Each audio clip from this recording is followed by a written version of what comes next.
The shelter was silent except for the low hum of fluorescent lights.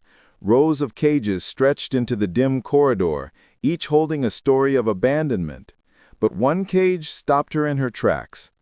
Inside lay a German shepherd, 12 years old, his muzzle frosted white, his frame trembling against the cold steel floor. He didn't bark. He didn't even lift his head. His eyes, clouded yet searching, carried the weight of someone who had waited too long. She crouched down, pressing her fingers lightly against the bars, whispering words she wasn't even sure he could hear. His ears twitched. For the first time in weeks, the old dog stirred, pulling himself up on shaky legs. That fragile moment, a trembling body answering a stranger's whisper, was the beginning of everything. What no one knew then was that his time was already running out, and if she hadn't come that day, he might not have seen another sunrise. The shelter smelled of bleach and sorrow, a place where time stretched differently for the forgotten. The dogs barked in desperate waves, each voice fighting to be heard above the others. But one cage remained still. Inside, a German shepherd, once proud and strong, now lay curled against cold steel. His fur, once thick and golden, had faded to patches of dull gray. His eyes, clouded and weary, told the story of years spent loving a family that no longer wanted him. 12 years had carried him faithfully by their side, yet here he was, abandoned, trembling, waiting for something that never seemed to come. Each morning, staff would slide a bowl of food into his cage, but he barely touched it. Younger dogs leapt and spun, their energy catching the eyes of families who strolled the aisles, but the shepherd never moved. He had learned that hope was dangerous, that standing too quickly at the sound of footsteps only left him crushed when the footsteps kept walking. So he stayed still, invisible, as days bled into nights. On an ordinary afternoon, when the shelter was almost empty, a woman stopped. She hadn't planned to adopt that day, hadn't even known why she'd come inside, but something pulled her to the silent cage. Kneeling, she pressed her hand against the bars, whispering softly. At first, there was nothing. Then a flicker. The shepherd's ears twitched, his trembling body shifting as it's drawn back from the edge of nothingness. Slowly, painfully, he lifted his head. Their eyes met, and in that quiet, fragile moment, the world seemed to hold its breath. Would he rise to meet her, or had hope already died too deeply within him? The decision was instant, born not from logic, but from something far more primal, a refusal to let him fade behind those bars. Papers were signed, a leash clipped, and for the first time in months, the shepherd stepped beyond the cage. But freedom felt heavier than chains. His legs buckled beneath him in the parking lot, his chest heaving, his eyes rolling with exhaustion. Panic surged through the woman's veins as she knelt, her voice shaking as she whispered the same words that had stirred him in the cage. They raced to the nearest vet, rain beginning to streak across the windshield as the shepherd lay collapsed in the back seat.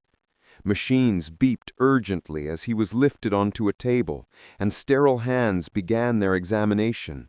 The verdict was devastating. Malnutrition, severe arthritis, organ strain, a heart on the brink of failure. He may not make it through the night, the vet warned gently, trying to prepare her for what seemed inevitable. But she couldn't let go. Holding his paw, she whispered again, tears slipping down her cheeks. Minutes stretched like hours. His breathing stuttered, shallow, fragile. Then, a twitch. His paw pressed faintly into her palm, and his eyes flickered open, clouded yet stubborn. It was the smallest of victories, but it felt like defiance. Still, the question lingered in the sterile air. Was this a beginning or the end? The next days became a fragile dance between life and loss. At home, the shepherd was given a bed near the fire, his frail body sinking into softness he had almost forgotten existed.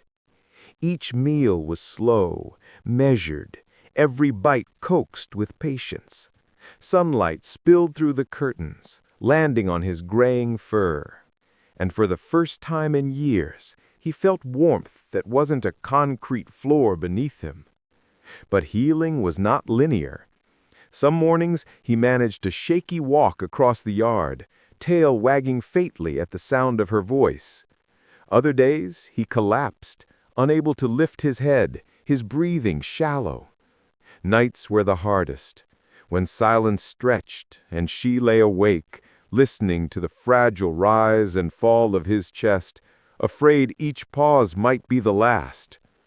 She whispered to him through the darkness, words that became a lifeline as much for her as for him. Little by little, flickers of joy returned, a tail wag at the sound of his name, the way he pressed his head into her lap, sighing as if finally safe. Laughter filled the home when he attempted a clumsy trot, his spirit outrunning his body. Yet every victory carried the shadow of fragility. He was 12, his body failing, time slipping fast. She knew each day was borrowed, but she also knew borrowed time could still hold miracles. Until one stormy night, when the fragile balance shattered.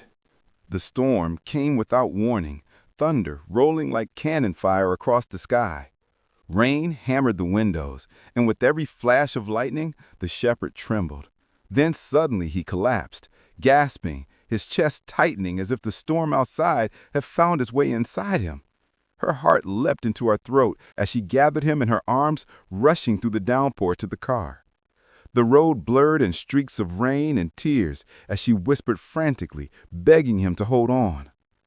At the emergency clinic, the atmosphere shifted to urgency. Vets swarmed, voices clipped, monitors screaming warnings. His heart faltered, slowing dangerously. "We may lose him," one whispered, the words like knives. She clutched his paw, whispering through sobs, willing him not to leave. For agonizing minutes, his chest barely rose, the monitor flatlining before flickering faintly back to life. Every second felt stolen, every heartbeat a miracle. Hours passed in a haze of fear and sterile light. Finally, the vet emerged, his expression grave yet softened. "He pulled through, but he's very weak. You must prepare yourself." Relief and dread collided in her chest. She had one more time, but at what cost? As she leaned over him, whispering once more, his eyes opened weakly, but the question lingered like thunder in the distance. How many storms could he still survive? This storm marked him, leaving his body weaker, but his spirit strangely brighter. Perhaps he knew, as she did, that every sunrise was a gift. Each day became precious. Slow walks in the park, children kneeling to stroke his graying fur, neighbors pausing to smile at the old dog who still wagged his tail. He moved slowly, but there was dignity in his steps, as if savoring each one. The woman cherished the smallest things, the way he pressed against her side during quiet evenings, the sigh of contentment as he drifted into sleep, the moments when he lifted his face to the sun, as though remembering what freedom tasted like. Each whisper she gave him was met with a flicker in his eyes, recognition, trust, love. Weeks became months, and though age weighed heavily, love carried him further than anyone believed possible. Eventually, his final day came quietly, not with panic or fear, but with peace. He lay with his head in her lap, her whisper in his ear, the same as the first day she found him trembling in the cage. His eyes closed, not in despair, but in trust. And as the last breath slipped from him, his story became more than just his own, a reminder that even in the twilight of life, a whisper of love can rewrite an ending. But as she sat there, hands still resting on his fur, she couldn't help but wonder, how many others still wait behind bars, trembling, for someone to whisper their name.